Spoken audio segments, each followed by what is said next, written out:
All right, well, good evening, and welcome to Kopernik Observatory. Let me just get to the picture I want here. Welcome. My name is Drew Desker. I'm the director here at Kopernik, and it's great to have you all here, and a lot of new faces. Just as a matter of interest, who's sort of here for the first time or not since their 4th grade field trip? Okay, a few people, all right. Who here are members? All right, almost the other half. Very good. Well, again, Kopernik is actually, we've been around now for 50 years, believe it or not. Later this year, we'll be celebrating a big gala down in Binghamton and talking about what the next 50 years holds for Kopernik. But I'm glad you're here this evening. Every Friday night, we do a public program of some sort, and from March to mid-December, and today is obviously no exception. And we are very close to International Asteroid Day. And what better topic to talk about than asteroids? Actually, last week we had another asteroid presentation about DART, the Double Asteroid Redirection Test. And then today we are revisiting OSIRIS-REx. We actually had another presentation back in September of last year, just after the sample returned to Earth, and but at that point they hadn't gotten into actually to examine any of that material yet. But let me tell a bit more about Kopernik. Again, we are a public observatory. We are a nonprofit. I asked about memberships earlier. Kopernik belongs to a consortium of science centers called the ASTC, and your Kopernik membership gets you into over 380 other science centers. So if you like this kind of place, getting a Kopernik membership can actually be very, very helpful. In fact, actually, one of our people just moments ago just told me that he was down at the Intrepid in New York City, and had he walked in, he would have had to pay $35 for that one visit, and but he got in for free, and you also skipped the line, which is another great piece. But along with our Friday night programs, we do a lot of school outreach throughout the year, both where schools come to us for programming, but also we go to schools with programming, which includes actually a portable planetarium, which is just an extraordinary resource that we're able to bring into schools, and they don't otherwise have access to. And then during the summer, we always do a summer program. So we actually just, let me see, about, well, 4.5 hours ago, finished our first week of summer camp. And we have another 6 weeks remaining. And so we actually have a few openings. So if you have any children or grandchildren that might be interested, go to our website. Actually, here, I'll go to the website. And if you go into classes and programs, public classes, summer camps, you'll be able to see what camps we've got still available. And and these camps range from literally, students entering grades 2 to 3 all the way through into high school. So you want to check out what we have to offer, and it's always a lot of fun. It's always very much a hands-on experience for the kids, and plus they get to make friends with other sort of like-minded kids. All right, so Friday nights are again really something that I really enjoy because it's an opportunity to do sort of continue my lifelong learning. So for all you kids, just when you finish with high school or college, it doesn't end there. You have to continue to learn, and that's really what this kind of program offers. And not everything we talk about is about astronomy, although today happens to be that. But also we actually have a YouTube channel, and which now has over 13,000 subscribers. And so you can actually go to our YouTube channel, and you can watch us live. So I want to welcome those who are watching us live. But also, if you missed a program, you can go back and just look at live and say, okay, well, here's that presentation on DART. 2 weeks previous, we did a presentation on geocaching. Then a presentation on science and religion. Is there conflict or complementary or consilience? The summer skies, dinosaur artifacts. How our minds learns to speak. So, we even had a robotic CNI dog here from Binghamton University. So, a lot of good stuff that's available. So again, if you can't come up here for the program live, you can watch it. You can watch it live on YouTube, or you can watch it Saturday morning while you're eating your cereal. But anyway, let's go back to what we're really here for, and that is, let's see, right here, I think. Is that it? No, it's not. Somewhere is our, let's try that. There he is. Okay. As I mentioned earlier, the OSIRIS-REx return mission landed back in September of last year, and we had a speaker talking about that. But now we've gone back, especially where Sunday is International Asteroid Day, we figure it's time to find out what we've learned so far. And so with us is Lucas Richard Smith, who is a graduate student at the University of Arizona, and is involved with this project. So Lucas, we'll just turn it over to you. Awesome. Thank you so much, Drew. And thank you to everybody that's showed up to come and hear me speak about one of my passions. Whether you're in person or joining us via YouTube, I'm grateful that you're here, and I'm very excited to share the results of this mission. But before I get into the science, I figure I'd talk about myself a little bit, who I am. Not just the guy that you can see on a screen that looks like he's wearing solar panels as it's rabbit ears. So I'm originally from Raleigh, North Carolina. I did my undergrad at Appalachian State up in Boone, North Carolina. I got a Bachelor's of Science in Physics. While I was there, I spent 3 years at NASA's Jet Propulsion Laboratory doing lab work on interstellar ices. So we were basically simulating carbon monoxide ice in particular and how it behaves under different temperature and radiation conditions. It's a very important molecule for understanding prebiotic chemistry. It's one of the most abundant molecules in the universe. And in terms of my path towards what I'm doing now, that was the place that really solidified to me that lab work is the route that I wanted to take in science. And on the top right there is a picture of me in front of my experimental setup. We called it the Himalaya. Very complicated piece of equipment, very overwhelming for me as a sophomore in physics to go in there and just dive straight into it. But that's the joy of science, right? Is you learn and you hope you don't break things along the way.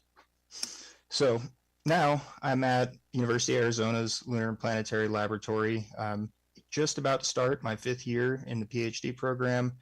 I got my master's in planetary science here last April, I think it was, as part of my degree program. And at the U of A, my work primarily focuses on aqueously altered carbonaceous meteorites, so those that are carbon rich and on their parent asteroid experience a significant amount of processing by liquid water. And of course, as a direct extension of that, a lot of work on Asteroid Bennu as of last fall, which is super exciting. I've been a member of the sample analysis team of OSIRIS-REx since about a month before the samples were collected back in 2020, which is roughly when I started my PhD here. And as an additional thing I'd like to say here, Drew asked if I would share how I got into science in the first place, especially considering the facility that this talk is being broadcast through. I think it's very important. And for me, I recall young, particularly with my mom and my grandma, going to science centers, to the North Carolina Museum of Natural Sciences, and just falling in love with science and doing experiments at home with them to really kind of stimulate my curiosity. And I've always been the type of kid that wanted to read and learn, and volcanology was one of my big topics when I was younger. And my Uncle Pete was an engineer, and I always looked up to him. And I think a combination of that and what I say is my true start of lab work, which was shoving quarters into the radio of my grandfather's truck at age 2. That's when I learned to tinker with things, and in that case, not fix them. But I love working with my hands and taking things apart in the lab, and I really put a lot of time into understanding the machines that I work on. So yeah, that's a little bit about my background, and if anybody has further questions about that, feel free to ask me at the end. I'm always happy to talk. So what we're really here for, though, is to talk about OSIRIS-REx, and I know Drew had mentioned that there was a speaker here last fall that talked about the mission, but in case anybody is unfamiliar with it or wasn't around to witness that talk, I figured it would be a good idea for me to start from the beginning, especially because the mission at this point has nearly come full circle, or as I like to say, come full orbit, of course, being an asteroid. So NASA's Origins, Spectral Interpretation, Resource Identification, Security-Regolith Explorer, or OSIRIS-REx mission, because the government loves acronyms, of course, is the first NASA sample return mission to an asteroid. So why Bennu? There are more than 500,000 known asteroids in the solar system. How did we get down to this one particular asteroid? Well, from a security perspective and also an ease of access, we narrowed this down to near-Earth asteroids. These are the ones that have orbits that cross the Earth's orbit and are oftentimes listed as potentially hazardous. So, okay, great. We've got it down to 7,000, but only about 200 of these had orbits that permitted a sample return mission and allow the spacecraft to get on a trajectory to safely arrive at the asteroid and also return back to the Earth.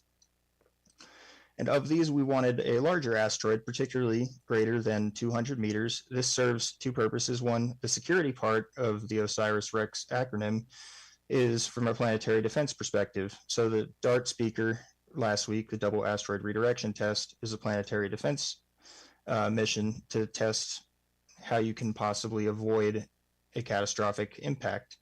And of course, a larger asteroid is going to cause more damage, but as an added feature, a larger asteroid is also easier to coordinate and orbit with. So now we've got it narrowed down to 26 near-Earth asteroids that have sample return permitting orbits and are larger than 200 meters. Now we narrowed this down to 5, which are carbon rich, and this is for the origins part of the OSIRIS-REx acronym, and origins of the solar system, because this is a very primitive body, and also of great interest, of course, to us as life on Earth is how organics and prebiotic compounds were delivered to the early Earth. So accessing asteroidal material from a carbon-rich body is very important to understanding what kinds of organic components existed when the Earth was young. And of these 5, we arrive on Bennu for a combination of these other factors, but also because Bennu is the second most hazardous asteroid in the solar system. Known asteroid, I should say. We're discovering more asteroids every day. And you can see in this little figure up here that Bennu's orbit crosses Earth's. And before anybody starts freaking out about potentially hazardous, by that I mean there is much less than a 1% chance that Bennu will hit the Earth in about 150 years from now. So there's really nothing to worry about there. And actually, a side note, after the sample return, OSIRIS-REx started a extension to its mission that's called OSIRIS-APEX to asteroid Apophos. It's the Apophos Explorer now, which is the most hazardous asteroid in the solar system. And if I recall correctly, it's 2028 or 9 that it will have a very close pass to the Earth, like passing within the orbit of the moon. Close. So our next step is to send the spacecraft there and take that opportunity to study that asteroid. So OSIRIS-REx was launched back in 2016, and following nearly a 2-year journey, we get to the asteroid and spend the next nearly 2 years doing all kinds of science from orbit, scanning the surface, taking images, spectroscopy to try and understand its chemistry, what kind of minerals are there, and what material we're looking at, and ideally trying to identify a suitable location to collect sample from the surface of the asteroid. And that happened back in August of 2020, which I was very excited to have just been a new member of the team at that time. It was a very anxiety-provoking moment as we were getting the data back, because of course it's not happening real time. We're getting the data of the spacecraft touching the surface after it's already happened with the time delay. So as we're getting this, it either already crashed or it didn't. It's similar to what the Martian scientists call the 7 minutes of terror, when their rovers and other surface probes pass through the Martian atmosphere. By the time that the signal comes that the aircraft or the spacecraft has entered the Martian atmosphere, it's either already landed safely on the surface or been destroyed. But you don't know anything and you can't do anything. But luckily, didn't have any of that issue with OSIRIS-REx, and after the sample was collected, it was safely stowed. Shortly after that, took its departure maneuver and began its, again, nearly 2-year-long journey back to the Earth. So this is very cool video from software known as OpenSpace. This is all real data. This shows Bennu relative to the solar system. All the other smaller purple hashes there were other asteroids. And this is spacecraft data showing the orbits that the spacecraft made around asteroid Bennu. Here you can see it collecting various data from the surface. And this is all, again, based on real telemetry and real data, which is why I think this software is a very cool visualization tool. And eventually, here in a second, we're going to get much higher quality images as we zoom in on Nightingale Crater, which is the ultimate site that the sample was selected from. And now we have Bennu as it is in all of its high resolution glory. Those were the 4 sample selection sites. There was Osprey, Kingfisher, Nightingale, and Sandpiper. Nightingale, again, is the one ultimately selected and shown here.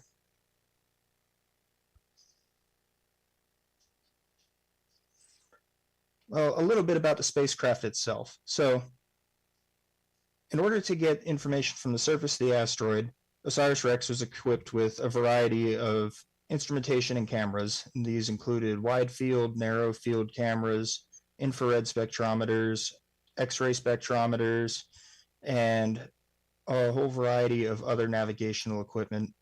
But what's unique about OSIRIS-REx is, if you can see my cursor, it's this long arm extending outwards. This is called the TAG-SAM, which is short for Touch and Go Sample Acquisition Mechanism. On the top left here is a close-up of the faceplate. So the idea was that we approach the surface of the asteroid very slowly, touch down on the surface, and then once the TAG-SAM head makes contact with the asteroid surface, we blast it with a bottle of high purity nitrogen through the head, and that kicks up a bunch of material into the sample collector, and then the spacecraft will safely back away and return to the Earth with our fresh Bennu samples. And Bennu itself, I haven't talked too much about exactly what it looks like. So Bennu is known as a rubble pile asteroid, which means that at one point it was a more solid body and it experienced a catastrophic disruption event. So something came and smashed into it, and either both bodies or just one of the bodies shattered into a bunch of pieces that then slowly reaccumulated over time into Bennu as it is today. It's also known as a spinning top asteroid because it kind of looks like a spinning top, and it spins like a spinning top too, believe it or not. So it's about 500 or so meters in diameter, which is much larger than the 200-meter minimum, and also larger than the Empire State Building. And in this slide, you can see the OSIRIS-REx spacecraft to scale up there. It's almost like one of the stars in the background of the slide. And we expected the asteroid, based on radar astronomy from the Earth, to be a fairly smooth surface, which is ideal for a sample return mission because you don't have navigational hazards. In fact, the ground-based data suggested that there was only a single boulder that was larger than about 30 feet. And upon arriving at Bennu, we realized that that wasn't the case. The surface was quite different than we expected. It's very rough, and in fact, there's over 200 boulders that are larger than 30 feet. So this presented a bit of a challenge in selecting the appropriate site for sample collection. On the right is a perfect example of this. The scale there is 52 meters, or about 160 feet or so. And you can see several boulders in this image alone that are quite large and are very capable of destroying the spacecraft if it runs into it. Oh, I forgot that spins. That's what I meant by spinning top.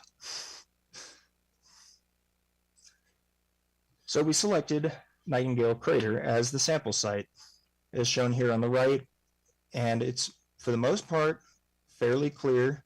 This site was selected for a variety of reasons, including the apparent small particle distribution on the surface. It looks like there's a lot of smaller pieces of rock than around, which is ideal for fitting inside of the sample collector head. It's mostly clear of large obstacles. I say mostly because that little green square, sure, that's clear, but if you look around it, there's 3 boulders that are bigger than 10 meters. It's a little bit scary for a spacecraft that's flying by itself.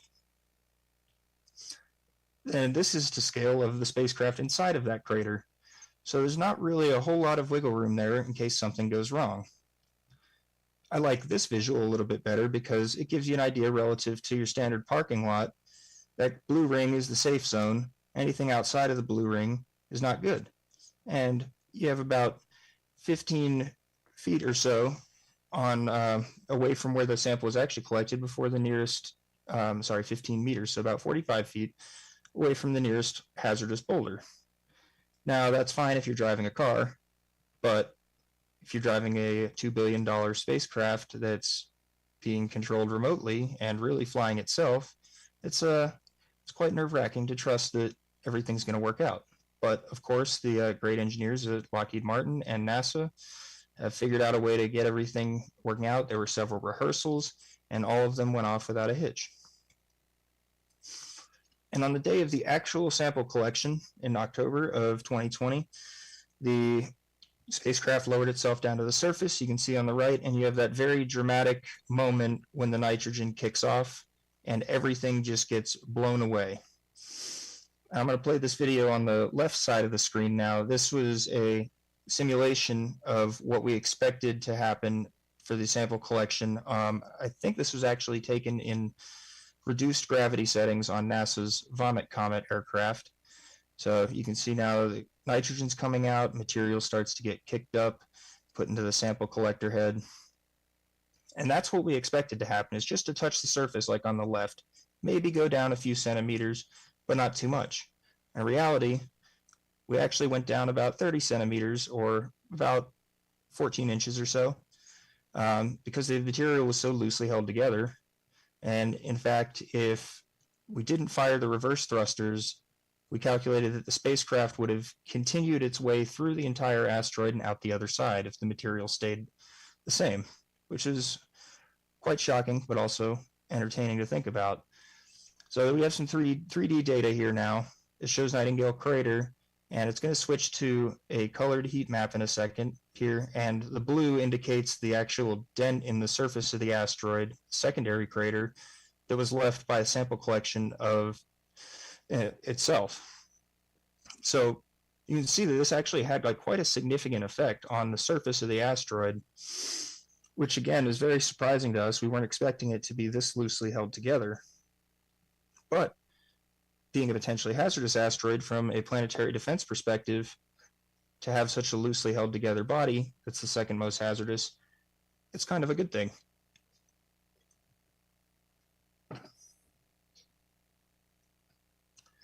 Now, once they collected the sample, the original plan was to stick the arm straight out and spin the spacecraft and try and estimate how much mass we collected, because the contract for the mission stipulated a minimum of 60 grams of sample, and we had enough nitrogen for a couple more tries if we needed to go back and get more. But when they were looking at the TAG-SAM head before conducting the maneuver, we noticed that there were a lot of particles that seemed to be drifting out of the sample collector. And upon closer inspection, some of the flaps that were supposed to hold it closed were actually wedged open by larger stones. And so instead of risking losing more sample in this maneuver, we estimated that we were well over our minimum requirement and decided to safely store the sample return capsule and proceed with returning it to the Earth. So that's just what's going on here, is being locked into the capsule. And then we have 2 years before the spacecraft gets back to the Earth. So what are we going to do with that?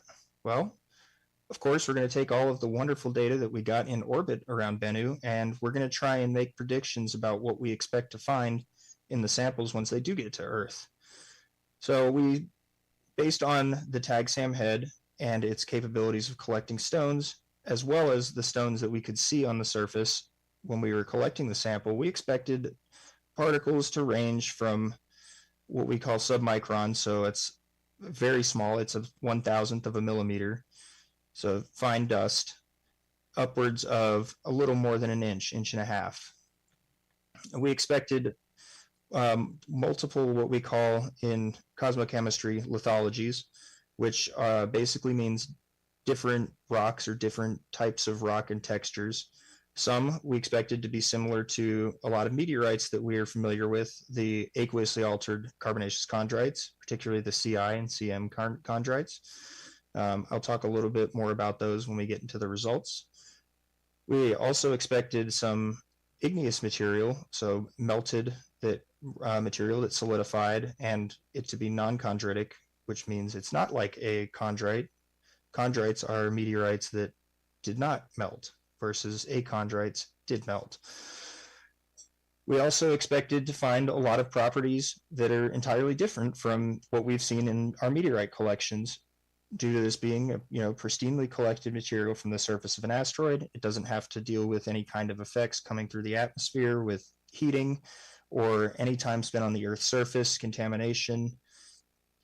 We expected to find a lot of carbonate minerals, and we're familiar with these on Earth, particularly calcite, as being what forms stalactites and stalagmites in caves, the little spikes that hang up and stick down from the tops and bottoms of caves. And we also expected a bunch of larger, what we call platey particles, because they, well, are shaped like a plate. They're kind of flat. And one thing that's interesting about the carbonates that we expected, down here on the bottom right in the image, there's this large white streak. And that's just under about 3/4 of a meter in size. And our simulations predicted that, well, if that's carbonate, which we think it is based off of spectroscopy, that in order to form that on the asteroid, that you would have to have like fluid flow across kilometers for upwards of 100,000 years, which is significant because that would mean that Bennu was hydrologically active for a very long time. So we were very excited about that. Part of that played into our expected mineralogy and chemistry, along with our other spectral analyses. We expected the hydrated phyllosilicate minerals, which we're common with, we commonly think of as the clays, the carbonates, of course, iron oxides like magnetite, and sulfide minerals, which are primarily sulfur and iron with a little bit of nickel thrown in there, and also organic components as well. So fast forward those 2 years while we're making those predictions, we get to the actual return of the sample. So it was the spacecraft ejected its sample return capsule and then veered off onto its new trajectory to go to asteroid Apophos. And eventually the capsule landed in the Utah desert over a government missile range. So this is the last footage that the spacecraft took of its sample return capsule as it was released and begins floating towards the Earth as the spacecraft goes the other way towards asteroid Apophos. Now, as it entered the atmosphere, the sample return capsule was tracked by NASA's high altitude aircraft. We saw that the parachute deployed successfully, and we get this very cool video with the anticlimactic ending of, oh, look, it's going to land beautifully. This is going to be so cool. Oh, it's going behind a hill. So we didn't actually get to see it touch down, but there it goes.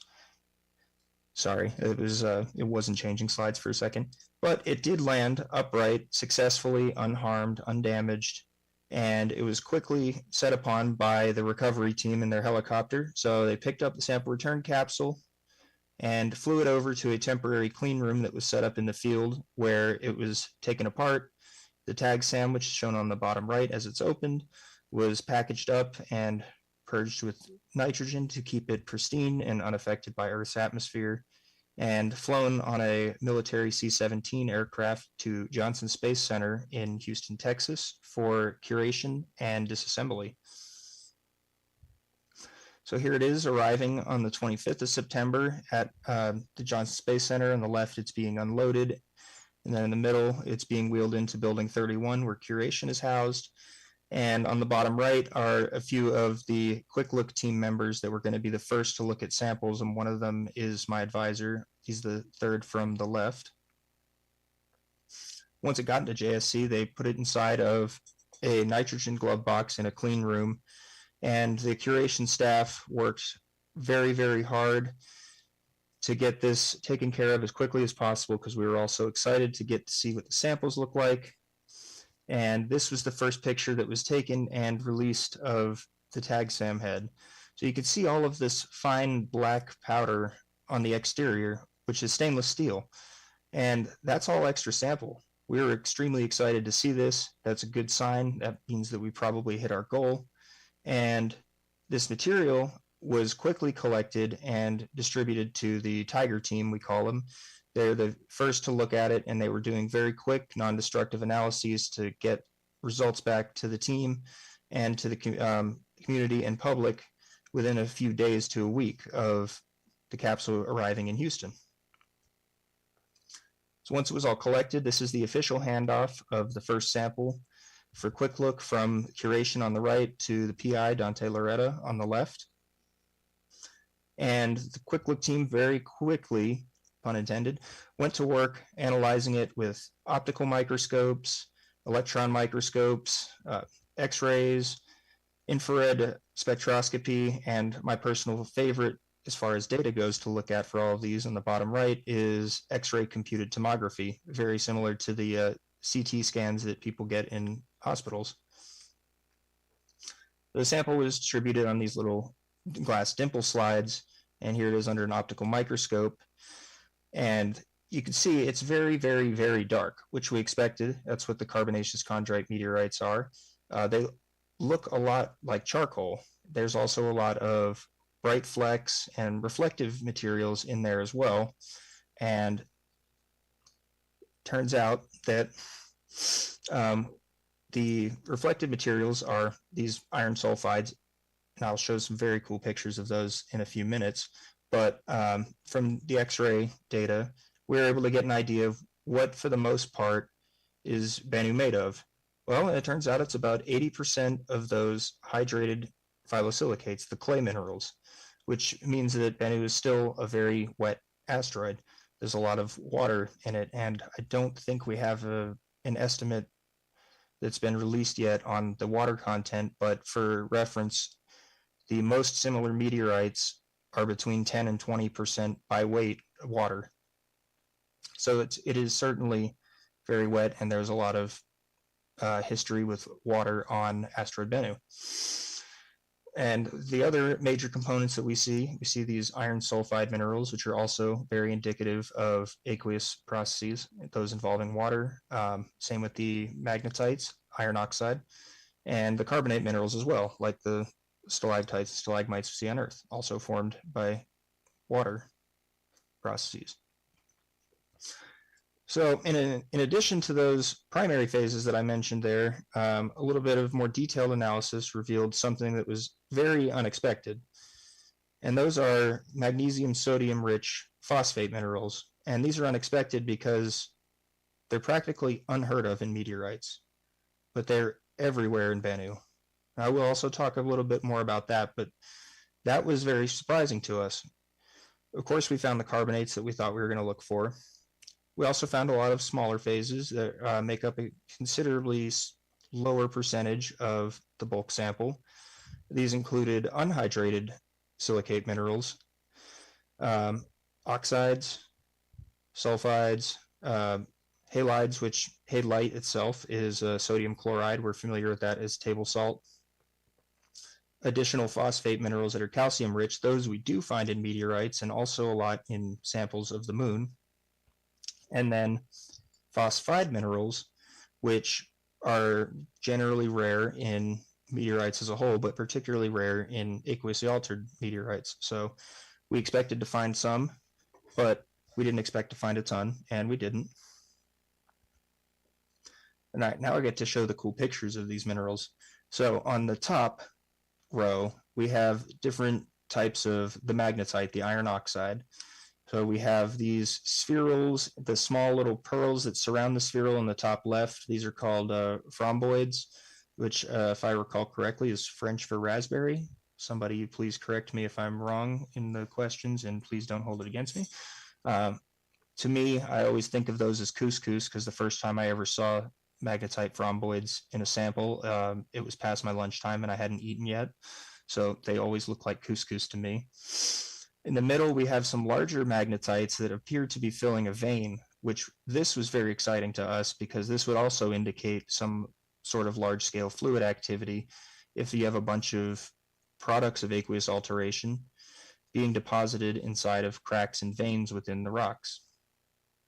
On the right side, particularly towards the left side of that image, you can see the platymagnetites that looked like a bunch of plates stacked up in a cupboard with clear fissures between the individual plates themselves, and these are just surrounded by what we call typical Bennu material. We've got some more magnetite rhomboids and spherules on the bottom left. Some of these larger grains on the bottom center image, we have platymagnetites, and the hexagonal looking grains, including on the bottom right, are the sulfides, and these are beautiful. We don't really ever see these in meteorites. The sulfides themselves are very common, but they're usually pretty disfigured, not super well defined. They kind of just look like blobs or spots or sometimes spheres, but to get these really gorgeous hexagonal sulfides is a very rare thing, and at least in my experience, the majority of the sulfides that I see in Bennu do take the form of these very well-defined hexagonal sulfides.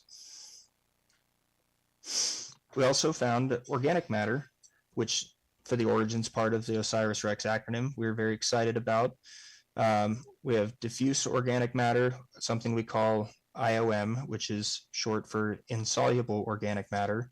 And it gets that name because if you take a meteorite or an asteroid and you expose its samples to the most harsh acids that we have in the lab and boil them away in this acid, everything dissolves except for that insoluble organic matter. It's super cool, and it's like I've analyzed some of that stuff in the lab. It's basically a black sludge, but it's very interesting from perspective of understanding the organic material in the early solar system.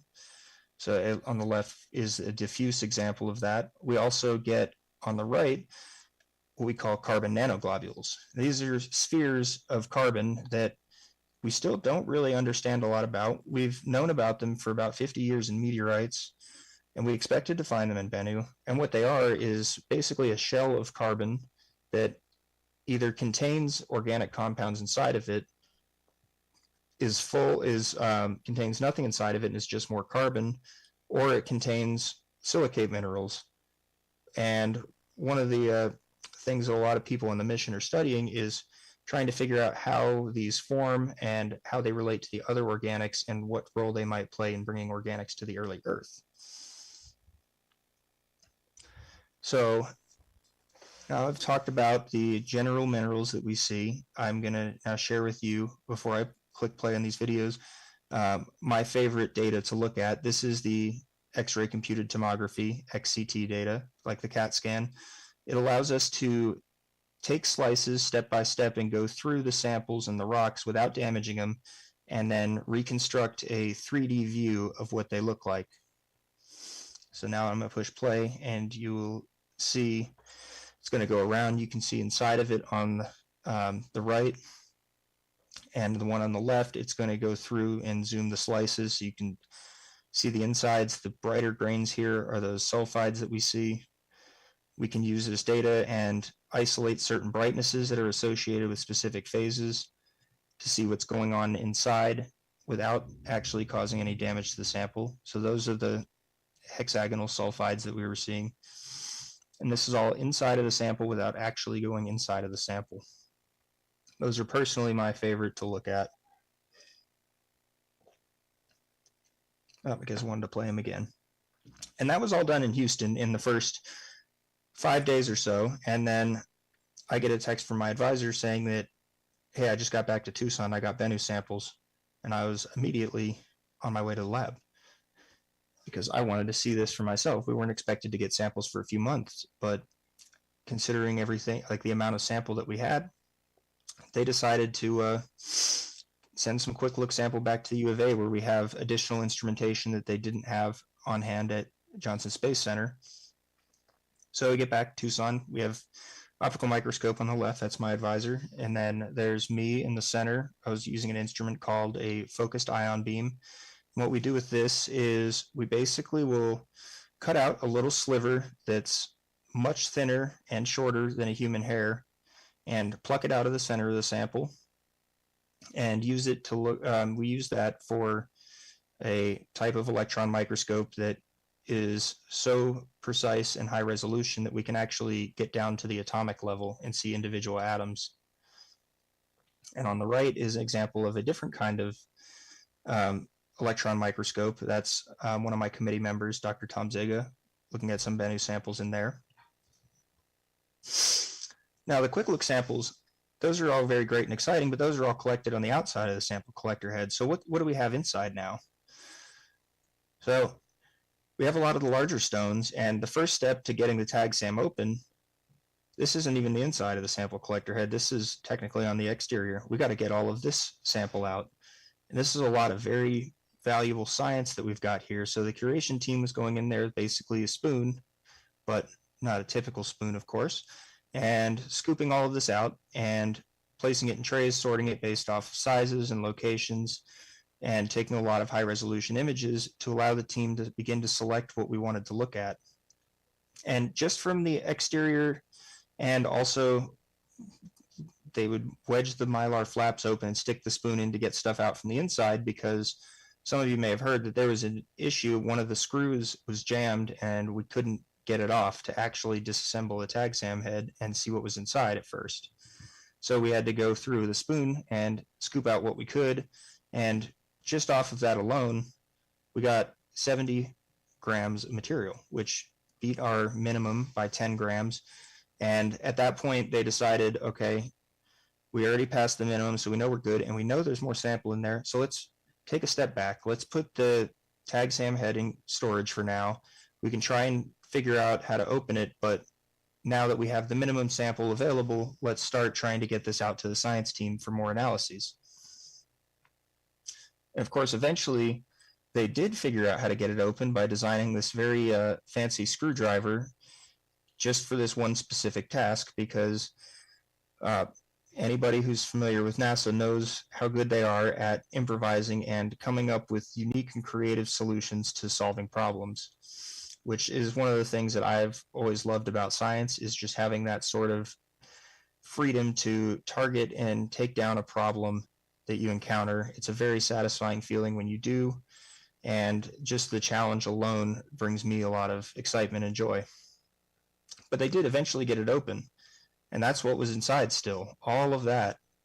And in total, once they got all of this out and curated it, combined with the material that was on the exterior and that they scooped out from the inside with a spoon, we're up to 121.6 grams of material, which is twice what we were expecting, or what we were hoping to get. So this was incredible news.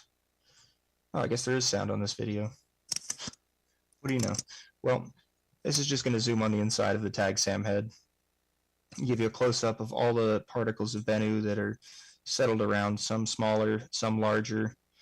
The bigger samples in here, upwards of 3/4 of an inch, The smaller ones are effectively just dust at this point, but that doesn't make them not useful. There's a lot of us on the team that the dust and the fine grained particles are very, very useful for, including myself and my advisor. So, onto the further characterization, the more detailed stuff. How does this compare to our predictions? What did we see? How do we describe these samples? Is there anything unique? Of course there is.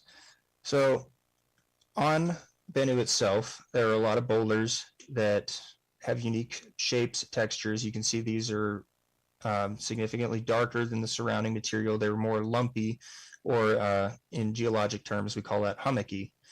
And we notice this in the sample. So if you pay attention to the scale here, these boulders are about 30 to 60 feet across.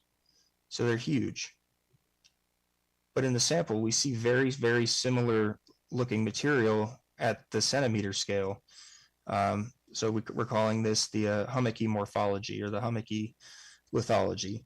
These are all the very lumpy particles. They tend to be very, very fragile. They are very difficult to handle because they break very easily and almost crumble in a sense. But for the most part, they look pretty, what we would call homogeneous. So mostly consistent in the color and texture. They're mostly dark. There's some of the lighter material and the flecks going through it. But rock to rock, they're fairly consistent with one another, at least at the centimeter scale. We also notice the same thing with these very large angular boulders on the surface of Bennu, and I'm sure you could guess that we call them angular because they just have very sharp, clearly defined edges and boundaries to them. And when they tend to break, they appear to be breaking along similarly sharp and well-defined fractures. And again, we see this in the samples. And that would make sense because if you have these large boulders that are fracturing very cleanly on sharp edges, if you do that enough times, you would expect to get down to this stage of centimeter to inch scale particles that are similarly well-defined with sharp edges and angles. And like the crumbly hummocky rocks, the angular rocks themselves are also fairly consistent throughout. They don't look like they have a whole lot of distinct variation on the centimeter scale, at the surface level at least. Some of the white flecks spread throughout. They do appear a bit smoother, but that's expected with the angular thing. These are a lot more durable. I personally prefer looking at and handling these because I'm less likely to break them. And we did encounter a third type that we do not observe in asteroids. We call this mottled because it almost looks like it's a mixture of the two previous things with a bunch of stuff on it, especially the image in the center left. If you can still see my cursor, I'll point to it up here. There's a lot of very bright white material that's just covering this and going through the inside of this rock. And this makes up a very small percentage of the total sample. This is what we call mottled lithology or morphology. It's significantly less abundant than the angular or the hummocky, but it does have this unique feature on the left here that somebody decided to refer to as the heart of Bennu. And we have a more scientifically descriptive term for it now, but the only two I can remember at the moment were someone called it the heart of Bennu, and then somebody else called it the Whopper.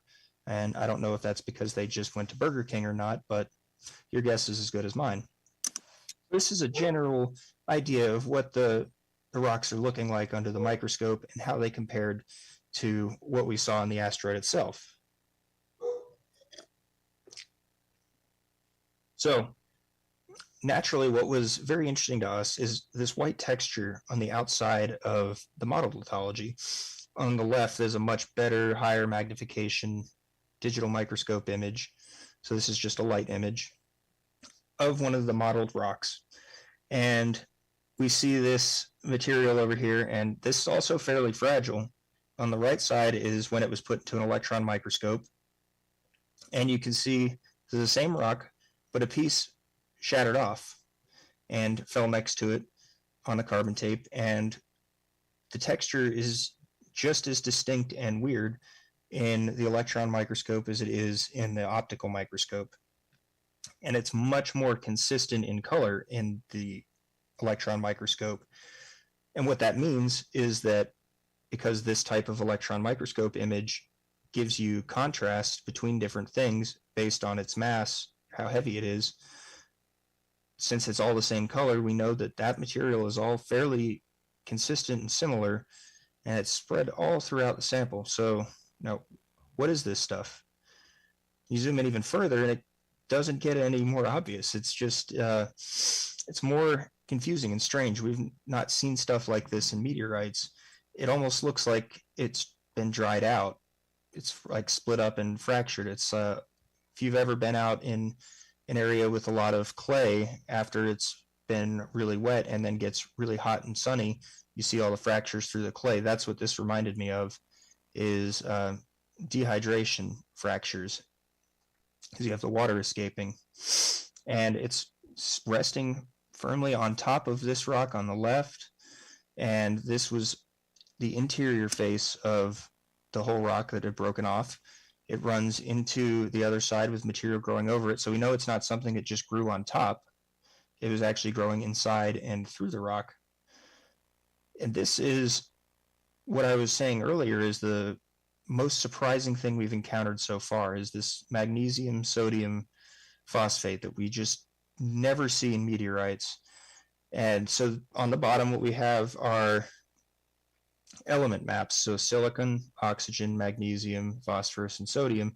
And if you look at the P, which is phosphorus, and the Na for sodium, you can see the bright spots, which correspond very well with the lightish white to light blue material on the surface of the stone.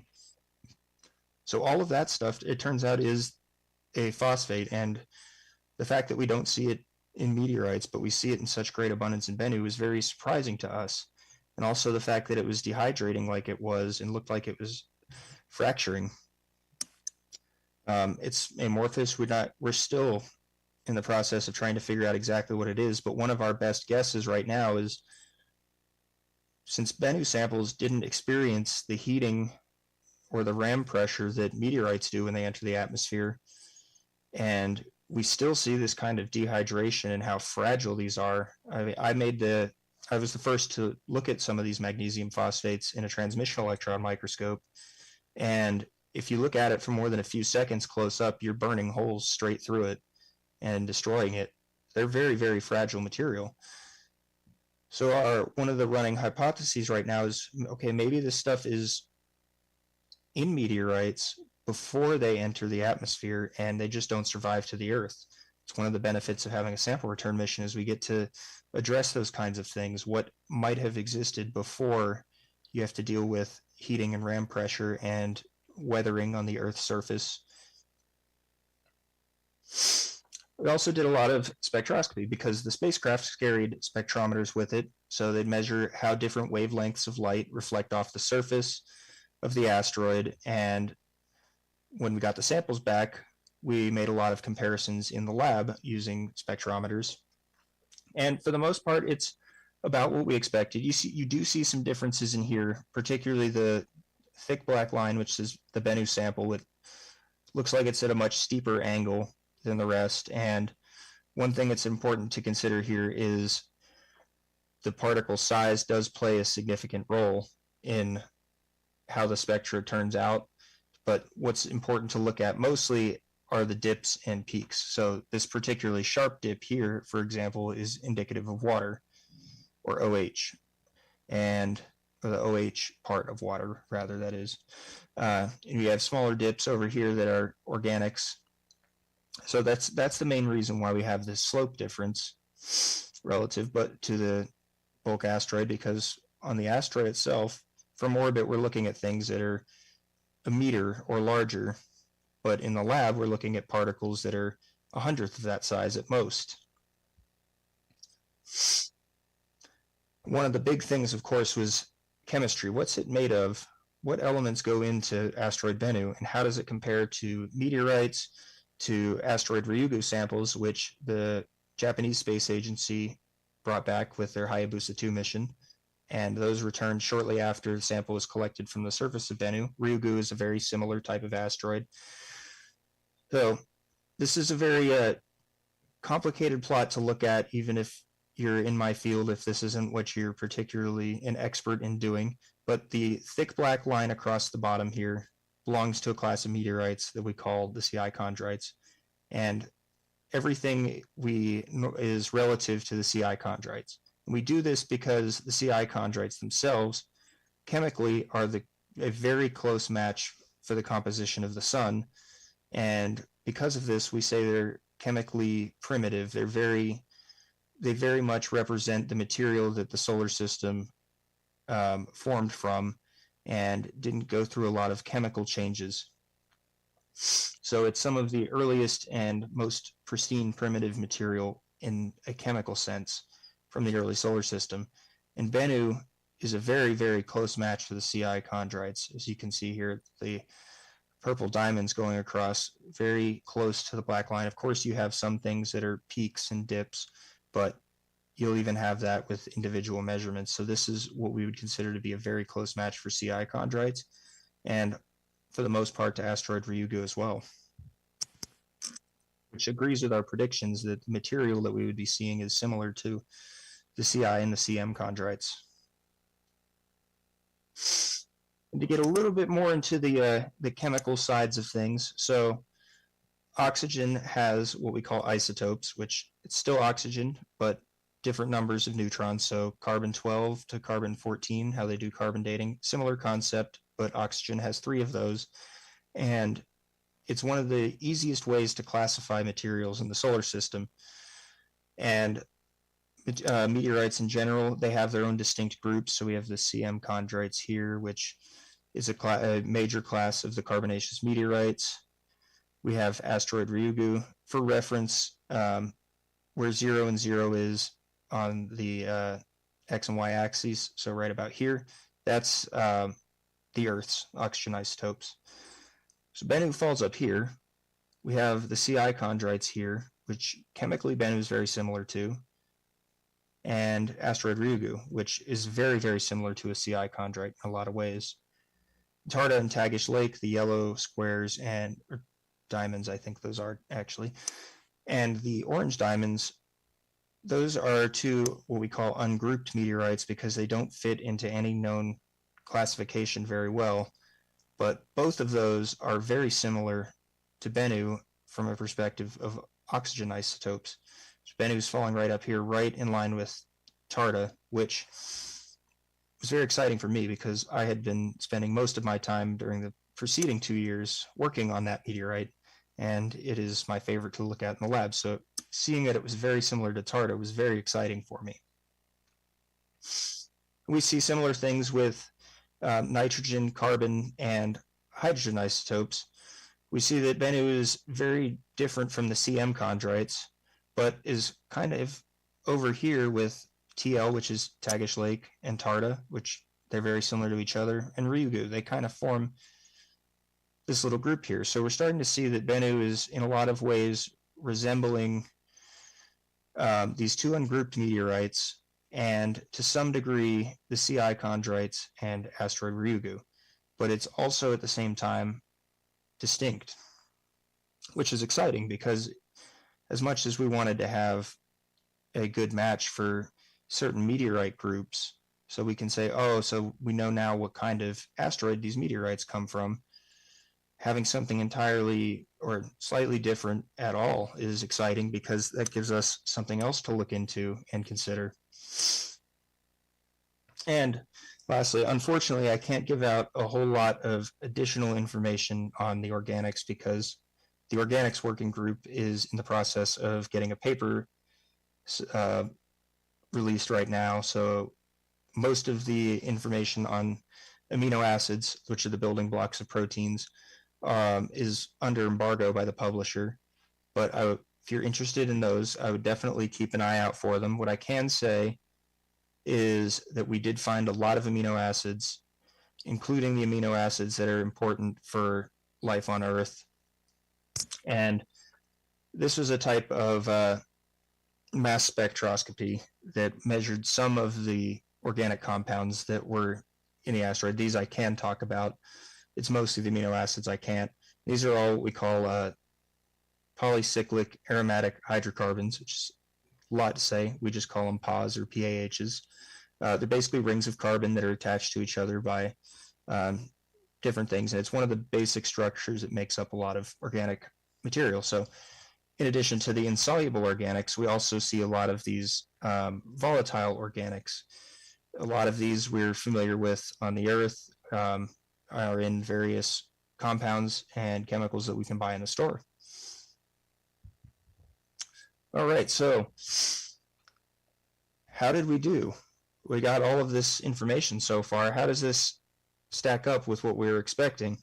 Well, for the size perspective, we're pretty much on par with that.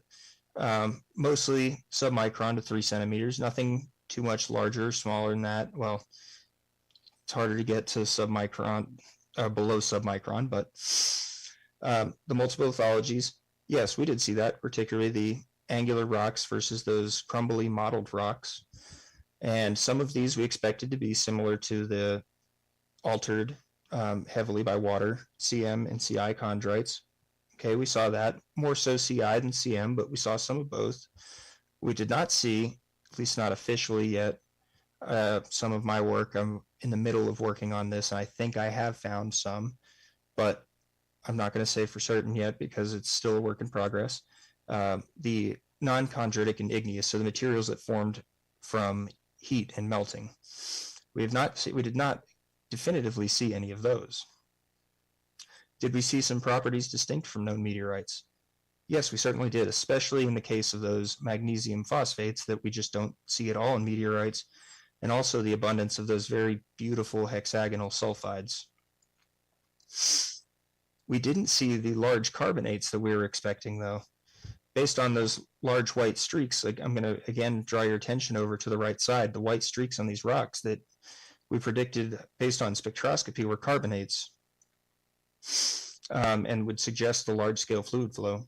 We expected to see large veins of carbonates running through our samples, but they just weren't there.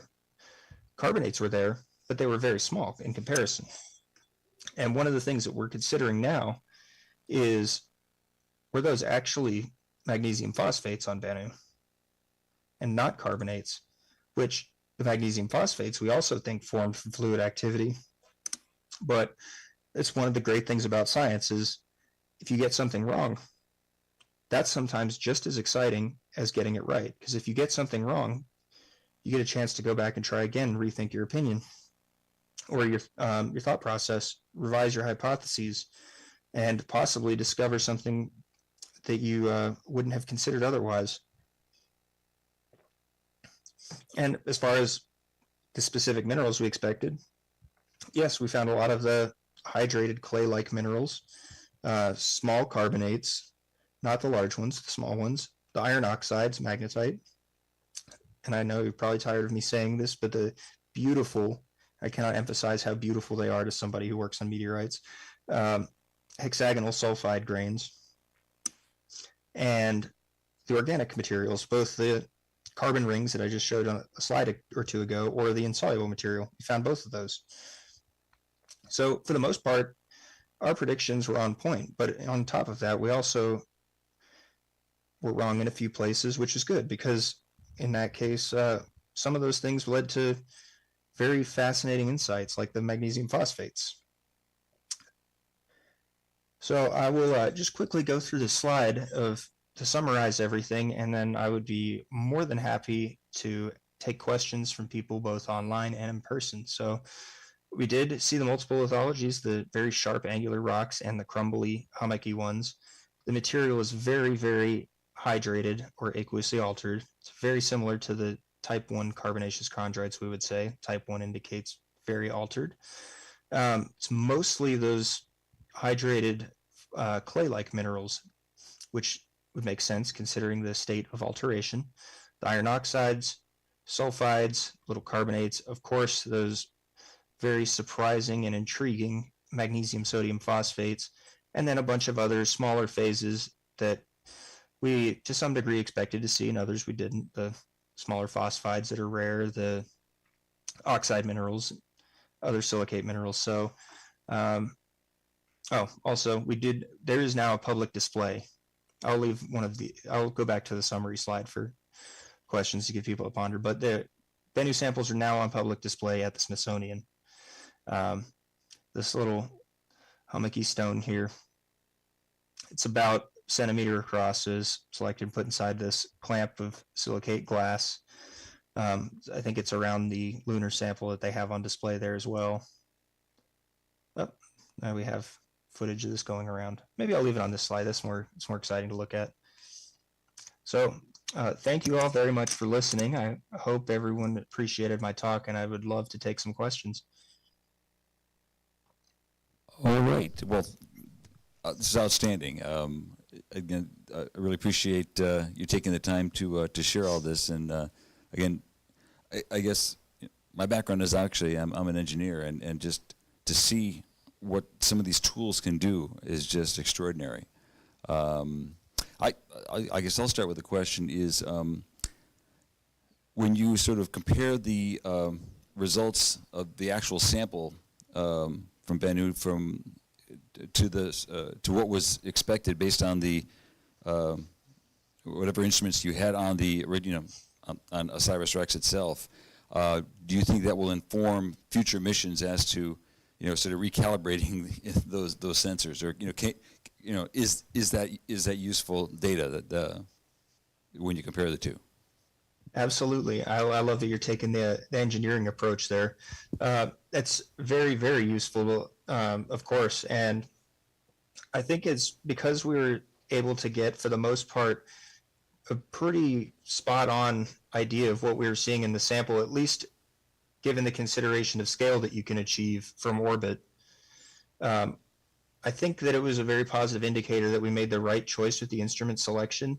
And if anything, it might in the future inform how we go about using those instruments to collect the data. For example, maybe closer approaches to the asteroid surface in orbit, like a lower altitude, so we get the higher resolution, because the spectra were great. And I think the reason we didn't pick up on the phosphates is because we didn't see them in meteorites. We weren't looking for them on Bennu, but if I recall correctly, the band in the spectrum for those phosphates actually does overlap pretty heavily with the calcium carbonates. So I think as far from an instrumentation standpoint, it was an indicator that like the instruments selected were very good for the most part. And if I recall correctly as well, some of them were sourced from previous missions, or at least based on instruments from previous missions. Excellent. Well, thank you. Do we have any questions here yes, we do. I'm going to walk over so that everybody gets to hear your questions. So hold on one. Thank you. Hi, Lucas. I was wondering, you mentioned when you're talking about analyzing the results, you said they use something called X-ray computed tomography. I've never heard of that, and I'm interested in what that is. Yes, if you don't mind, I'd like to go back to that slide because it's so much fun to look at. So did I pass it? No, here it is. Beautiful. So what it does is you put the stone in these are small stones too, but they can't be too small. So you put them in a position that they won't move inside of a plate that's within a machine that's entirely shielded around the outside with protection from the X-rays. And you have an X-ray source that produces very consistent energy X-rays. And over the course of several hours, it rotates the sample and images slice by slice with how the X-rays are interacting. So the bright spots are where a lot of X-rays are reflecting off, and the lighter or the more transparent stuff is darker contrast. And you can even have the sample in something like epoxy, and because the X-rays go right through the epoxy, you can just filter that out in your data processing. But it goes through and takes slice by slices how the X-rays are reflecting off the sample, and over several hours you're moving a few hundredths of a millimeter at a time. Eventually you get all the way around, and you can take all of these slices and let's see if I can go back to this part right here. You can take the slices and stack them on each other to reconstruct the 3D perspective, what's going on the left here. Those are all the individual slices being peeled back. So that's what they're doing, is called computed tomography, because they're using how the X-rays reflect off in a slice, and they're computing the 3D projection of the sample based on a stack of, in some cases, thousands of these slices. All right, thanks. Any other questions here? Oh, we got another one here in the room. Good talk. Curious about the liquid water and the temperature on Bennu. Does temperature stay roughly the same, or is there freezing after vapor? What happens with the water? Oh, so right. Well, actually, I think I'm going to have to answer this in a few parts. So presently, the water is, when we're saying it's hydrated, it's contained within these phyllosilicate minerals, which are they're sheets of silicates that have things trapped between the planes. So in that case, of the hydrated ones, it's OH, or hydroxide, that's stuck between the planes. And that's where the water content is stored in Bennu. At present, it's not liquid water. How the fluid activity we think happens on these types of asteroids is they formed beyond the asteroid belt originally, and at that orbit in the early solar system, it's cold enough that you can accrete ices onto the parent body. So water ice, carbon dioxide ice, carbon monoxide ice, ammonia ices, and they accrete into the original parent body. And there's a variety of ways that you can heat up the asteroid and melt the ice after it's formed. One of them is there's heat that exists inherently from the accretion from gravitational potential energy as the particles are coming in and stopping together. Another that's we're thinking is the most likely contributor is there's a short-lived radioisotope called aluminum-26 that decays in about 700,000 years, and so it doesn't have a long-term effect because it's all gone in the first few million years of solar system history, but it decays fast enough to provide a source of heat to, once the asteroid's formed and can trap the heat, melt the ices throughout, and then you start having fluid mobility through the interior of the asteroid. And then eventually it gets to a point where the water effectively boils off, or the liquids boil off, or are trapped inside of some of the minerals like the sulfides. I have a friend that's actually working on that. He's made little sections and put them in a transmission electron microscope, and you can actually see the original fluid trapped within minerals in liquid form. But most of it is trapped within the phyllosilicates. All right, great. Any other questions here? We've got a couple on through the chat.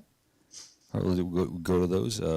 Christina asks, or Erica asks, I do have a question, please. Is the overall water-based evidence from the hydrated clays unusual in comparison to other meteorites? And if so, why could that be? That's actually pretty common.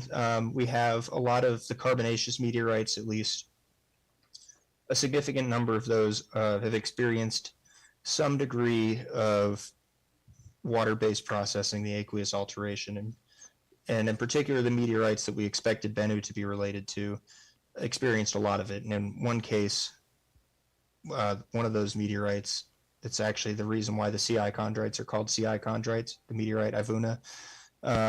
It's upwards of 20% by weight water. So that part was expected.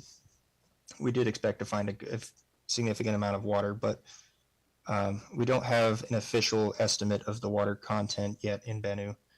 We're still in the early stages of analyses, of course. All right, thanks. David asks, exactly how important and how much difference does it make to keep the samples uncontaminated and isolated from the Earth's atmosphere?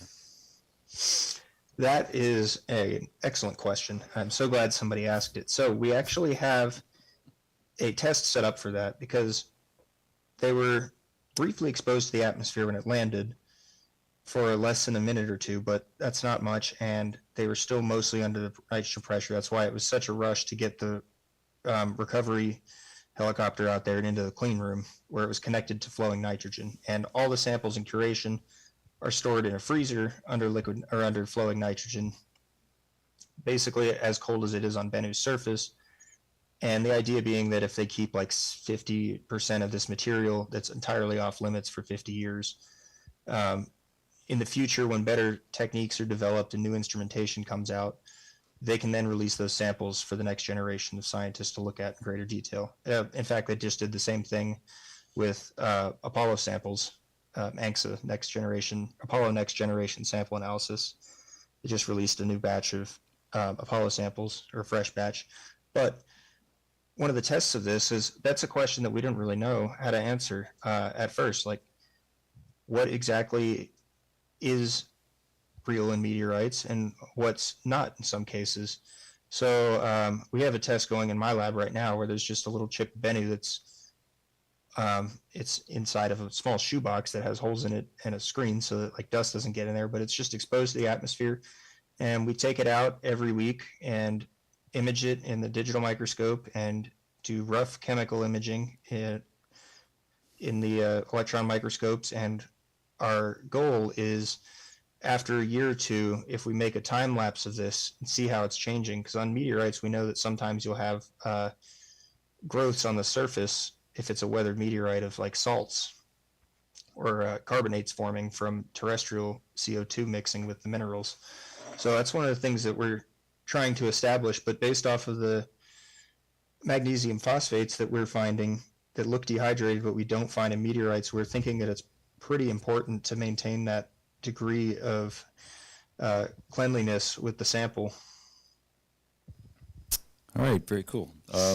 You commented about the Apollo samples being another batch opened up. Just for those that may not know, back in the 1970s when the astronauts, those missions brought back the samples from the moon, they set aside a portion of them to basically be untouched and left in that sort of pristine condition, anticipating that in 50 years there'd be much better instrumentation to be able to examine them. And I'm wondering, are they doing the same thing with Bennu samples? Yes, they are. That's the plan. I don't remember the exact percentage, but I think it was like 50 to 70% is off limits for 50 years, and then only a certain percentage is available from that point on. Each time they release it. So like my co-advisor and one of my fellow grad students, they're part of that ANXA thing, and it's been super exciting to see the results come out of that, especially because the guy who collected a lot of those samples, astronaut Harrison Schmitt, he comes to the conferences still, and he's the only trained geologist to walk on the surface of the moon. So he's like, I would say over the moon, but that's kind of cliche in this context. But to see what his samples are revealing 50 years from when he collected them. All right, very good. Any other questions here locally? Or I don't think we have any more in the chat. We actually have, for those that are here on site, we have a 3D model, 3D printed model of OSIRIS-REx that you can come up and check it out. It was printed by Jenny Cardy, our Livestream astronomer, and 3D aficionado. And this is about a 1/40th scale model of that. And the tag SAM is actually this little unit way up on top here that sort of on its way up, or on its way back to Earth. So afterwards, if you want to come up and check this out, you can. Lucas, I want to really thank you very much for really an extraordinary presentation, and we certainly have learned a heck of a lot, and I know we've got a lot more to learn about this particular asteroid, and but also it will obviously lead us toward future exploration of other asteroids, other planets, and just learning what the universe is all about. And for those here at Kopernik, normally what we do is after a program, we invite you out to take a look through our scopes. Unfortunately, tonight, well, if we could have just moved this afternoon's clouds or skies to tonight, it would have been great. But unfortunately, we're covered up tonight. So if you paid to get in, please go to our back to our gift shop, and you'll get a card to come back on another night for free. But meanwhile, if you want to stay, I'd be happy to give you a tour of our scopes, and one of which is an imaging scope, and we can show you some of the images that we take here at Kopernik. So I think we're all set here, unless there's any other final questions. Lucas, thank you much. We'll let you. So you're in Arizona. Thank you so much for having me. I really enjoyed this. I'd be happy to come back in the future as we find out more and more about the samples. All right. Well, thank you much. Enjoy. I'm assuming you're going to enjoy your dinner next, and enjoy your weekend. Yeah, that's All the right. plan. All right. Thank you. Take care, y'all. Thanks again.